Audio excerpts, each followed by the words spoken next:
Atensyon sa mga mananagat ilabi na sa amihanang bahin sa Sugbo, sama sa Bugo City, San Remigio, Medellin, Bantayan ug Bantayan. Hiniragdang sirad-an sa BFAR ang bahin sa Visayan Sea, sulod sa Tulog ka buwan.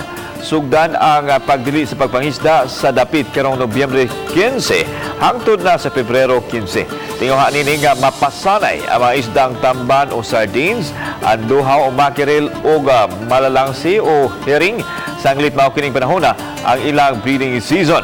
Kadtong masakpan nga mangisda o makalapas sa gilatid sa Fisheries Administrative Order 167-3, mag-atubang og multa og silot sa pagkabilanggo.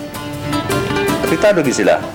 But for that certain period of time, manggod, dako po ang iyahang ikatabang ato sa atong industriya tungod kay ang train karon conservation nagtuo magud ta nga kining mga fishery resources nato sustainable siya, pero kinahanglan dunay maayong pagdumala niini para maging sustainable yun, no?